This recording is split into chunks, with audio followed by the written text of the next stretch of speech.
Hi everyone, it's Darren, and today I've got something really special to share with you. I recently got back from an incredible trip to Silver Lake sand dunes in Michigan, where I met with a whole crew of fellow Rivian owners for a weekend full of off-roading, camping, and some seriously good times. I learned a ton on this trip about the vehicle, about the community, and just how far you can go when you've got the right gear and the right people. My experience highlighted just what the Rivian R1S can do when it comes to camping and off-roading. So if you're wondering what the Rivian lifestyle is all about, buckle up, because this one's for you. All right, so we went to, it was actually Silver Lake in Michigan, and we went to the sand dunes there. And I actually went, so I'm from Bayside, and I took the ferry over because I didn't want to just drive around. I mean, the thing about taking the ferry is because I went through, I went the longer ferry because the other one was sold out because I waited till the last minute, of course, to get registered. I ended up taking one that would actually take me the same amount of time, but the difference is you take the ferry, you're not fatigued when you're driving. So when I took the ferry, I got a chance to work a little bit on the way. And I met with one of the other families that came from Wisconsin with me. And we sort of hung out for a little bit, chit-chatted, and then I made it over to Michigan. I think we arrived around 6:30 in the evening, and then, or I think it was like 7:30 local, and then pulled up to our site and got there in enough time to get everything unpacked, get my SUV set up because I've got a whole tent on the back. And so it was a really, a great way of doing it. I like taking the ferry. I actually took the ferry there and the ferry back. I went with different Rivian owners from across all the, basically Midwest, but down to Tennessee, but Indiana, Ohio, Illinois, some from Michigan, obviously Wisconsin. So we had a really good variety of people that came from all over.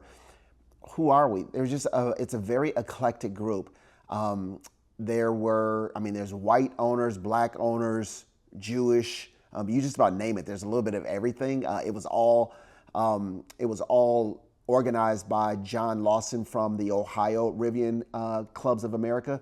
And we're actually trying to start Rivian Clubs of America for Wisconsin. So I'm a member of Rivian Clubs of America. And it's just a bunch of people, some single people out there, a lot of people with, brought their buddies, people brought their children, their spouses, or their entire families to go. It was just a great group of people that are passionate about off-roading, some the first time, sometimes some have done it multiple times, and people that just like going on adventures with their vehicles.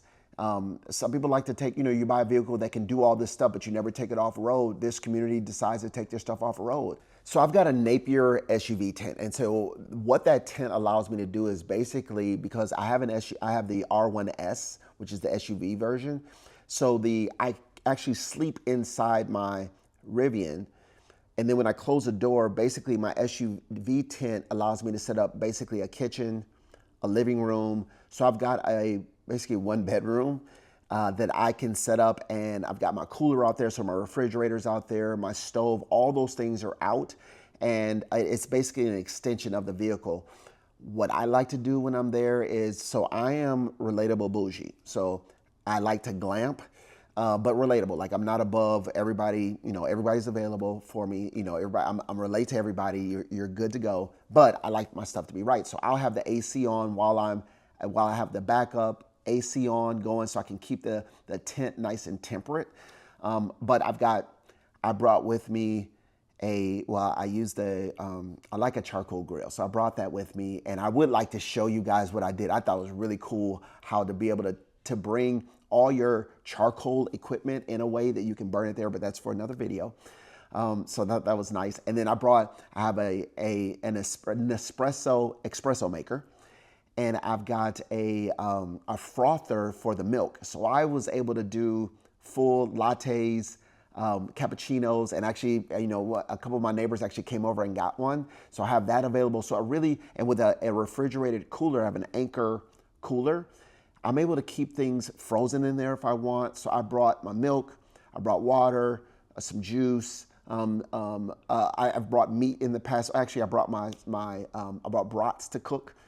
Keep those all inside there so you can keep things nice and temperate or chilled while you're out doing things, or even I brought some cold drinks with me, and I keep them in there. So then when I go to use it, I don't even bring ice or anything. I just have the cooler. So a really nice setup. Constantly learning how to become more efficient with what I do. Like, it's important that you bring a strip with you, an outlet strip, and then bring a long extension cord, because when you go to plug things in, it's just nice having that. So I have that connected to, had electricity on the outside, so I have that connected so I can keep things running while everything is going in. My wife ended up not going, she couldn't come with me. She had a prior obligation, and so I was just there by myself. One of the things I did learn on the trip was, so the Schulers, so Greg Schuler and his wife Erica, and they have a son Everett, that came on the trip with me, and they're from Wisconsin. They were in our same, so we were camped 2 spots away from each other. They were my extended family. I love having family. It was nice having them there, and I could talk about stuff and, just catch up. So it was just nice having family, and I learned that we are a community like that. Chris brought his son Miles on the trip, and Miles actually helped me set up my tent. He helped me when I was actually, I was doing some grilling, and he was just sort of helping me out with that. And it's nice having family. I like family, I like community. And so I learned that, yeah, the community is a community. There's just good people, and I need that. It was nice having the support, and it was good to have. So those are little things I learned on the trip. Maybe not as pertinent to everybody on this, but it was important to me. I learned a ton on this trip about the vehicle. To be able to do that in my own vehicle, and we're racing, doing donuts, flying up hills, getting stuck, getting out of that, is so much fun. Like, I did not know I would have my own adventure vehicle that I could just do a bunch of fun things in it, and it's made for that. So much fun. Like I said, racing and speeding around and learning how do you race in it. I tried different modes, and some modes just do not work in the sand, and then lowering the limitations when it is up too high, or if it's too low, it won't go, then you go faster. So it was just so much fun. And I think I didn't get stuck.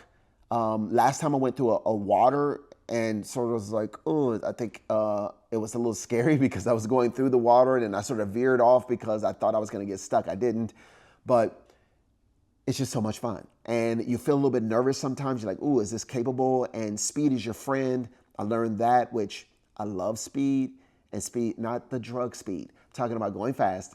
But speed is your friend, and I love that. So it's just really good to have that opportunity too. So there were just so many things that way that I can't wait to do it again. Thanks so much for watching. If you enjoyed this video, please like, comment, and subscribe.